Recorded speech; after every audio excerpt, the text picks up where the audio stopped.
The human animal is around 200,000 years old.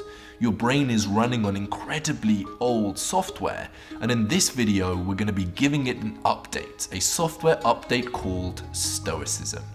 This is day 3 of the Mental Reset 7-Day Challenge. If you haven't already, make sure you go back and watch the first video and the second video so that you can really reset with the full 7-day challenge. We're doing this because 2020 has been tough, but I can't promise you that 2021 is going to be better. So instead of us hoping that 2021 is going to be better, let's get our mind prepared so that no matter what happens, whether it's better or worse, we're still able to live a life of satisfaction and a life where we're not constantly disturbed by what's going on around us, finding inner peace. That's what Stoicism's all about. At the end of the day, the hopeful man is hopeless, so let's stop hoping, let's start preparing so that no matter what happens, we have that mental fortitude. And the software update we're getting today was actually created some 2,200 years ago. A wealthy merchant boards a boat in Phoenicia. The boat is bound for the Greek port city of Piraeus. The merchant's boat was filled with purple dye, which was a very expensive and wealthy commodity back in the day.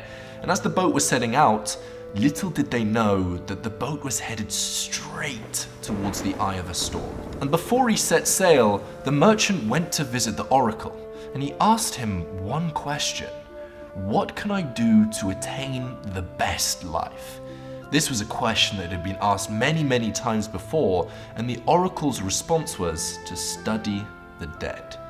So as this merchant was on the ship and as he was headed towards this storm, the waves start picking up, the rain starts lashing down, the wind is flailing the merchant. He had gone into fate's grip, and the boat was shipwrecked. Fate had gripped the merchant, but it wasn't done for him yet. This was just the beginning of the story. The merchant, he shipwrecked near Athens, so he walked into a bookshop as he was getting his boat repaired, and he was remembering the words of the oracle to learn from the dead, learn from the dead, learn from the dead. So as he was going through this bookshop, he pulled out a book from Socrates, who was long dead. And as he was flicking through the pages, he asked the bookkeeper, "Do you know anyone who speaks of this man Socrates? Do you know anyone similar?" And just as the merchant had uttered these words to the bookkeeper, a man walked into the bookshop. And the bookkeeper straight away pointed to the man and said to the merchant, "Follow that man, he is what you are looking for." So the merchant did follow that man, and years later, Stoicism was founded by the merchant. This merchant was Zeno of Citium, and he was the founder of Stoicism, which can pretty much be summarized by: the goal of life is to live in agreement with nature. And don't worry, this is actually very simple. The core fundamentals is that there are things that you want and there are things that nature or the universe wants.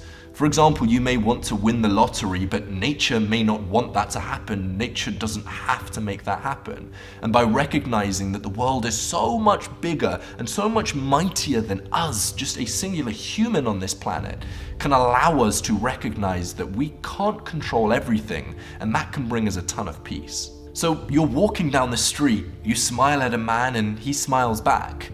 You're then walking down the street again, another man walks past, you smile at him and he ignores you. And then a third man walks, you smile at him and he slaps you. Stoicism is about recognizing that you can control whether you smile at the world, but you can't control whether the world smiles back. And remember that living in accordance to nature doesn't mean just living in accordance to the world's will, but also your own will, both as an individual, unique human being, but also as a human being in general. For example, unique to you, nature may call you to make art. If that's the case, then you should make art. You shouldn't resist that fact. But also as a human being, we are natural social beings that want to do good for others. So living in accordance to nature also involves doing good for others. How do we actually apply this? There is no action here. There is no prescription I can give you, set of actions for you to take. It's just about internalizing the lesson. Internalizing the importance of living in accordance with nature, recognizing we can't control many different things. Like, I'm not telling you to smile when somebody slaps you as you walk down the streets. That would be like mechanical and fake. Instead, you should internalize the core message, and the actions you should take will come from that deepened understanding. It goes understanding and then action, not actions without the understanding. Just focus on the understanding. There's a story of a different ancient Stoic on a ship in Greece, and there was a storm coming again, and the Stoic starts panicking. And his friend says to him, "Why are you panicking? Aren't you a Stoic?" And the Stoic responds by saying, "There is a storm, my heart rate increases, I cannot control that my body reacts with fear to a potential threat of danger. What I can control is my experience after and whether or not I learn from this experience." So the core understanding is to remember, you can't control the effects of the universe. You can control your causes, which may impact the effects, but you can't directly control the effects of the universe. And just recognizing that very, very core principle of Stoicism, the core central tenet of Stoicism, you can't control the effects, only your causes, can bring you a ridiculous amount of serenity, a ridiculous amount of calm, a ridiculous amount of peace. Instead of always stressing, instead of trying to manipulate things you can't control, you recognize only the things you can control.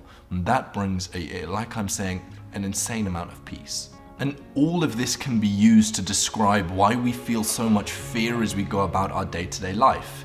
We have fear of consequences. We have fear of outcomes, fear of results of our actions that we take. That's where the fear lies. If you're walking down the street in the middle of the road, you're afraid of a car coming to hit you.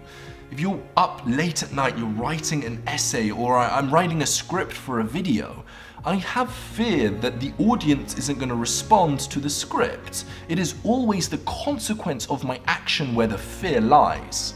And what's crazy is that by having a fear of the consequence, you increase the likelihood of that consequence happening. If I'm writing a script and I'm worried about how the audience will resonate, whether it's going to get views, whether it's going to go down well, I don't think clearly. I don't write from the heart. I make weird decisions in my script. And as a result of that, it greatly increases the likelihood of that negative consequence of the audience not resonating with it. It's absolutely insane. So the Stoic views his life as if he's on a play, and he's running around and he's pressing different buttons. He's putting out different causes into the world, and he's unattached to whatever the effects are. He's natural, he's unattached. And what he does is he looks at the effects he's getting. And if it's a good effect, he looks back to the cause and thinks, right, what cause did I put out into the world to cause this effect? And I'm going to keep doing this. If the effects he's getting aren't accurate, he thinks intensely, right, what causes did I put out that led to this negative effect? And then he changes the cause that he's having. That simple detachment between what you can control and what you can't control frees your mind from so much stress. So the Stoic is walking down the street, and all of a sudden he sees a tiger walk out in front of him. And immediately his body is filled with fear, and the Stoic says, this is normal, of course my body is filled with fear. And he starts to smile, understanding how this all works. And the tiger looks up, and the tiger smiles back. And I could sit here and talk to you about hundreds of different principles of Stoicism, quotes that changed my life, exercises for you to do, guided meditations, all of these different things. But if you truly understand this concept, it's going to bring you more value than me giving you 10 things that you're not going to actually implement on. And I know a lot of the stuff we've talked about has been quite ethereal, it's been quite intangible. So in the link in the description, there's going to be a worksheet that you can download that's going to walk you through specifically some of the fears you're having and how to remove them. The first step is to identify what you're afraid of.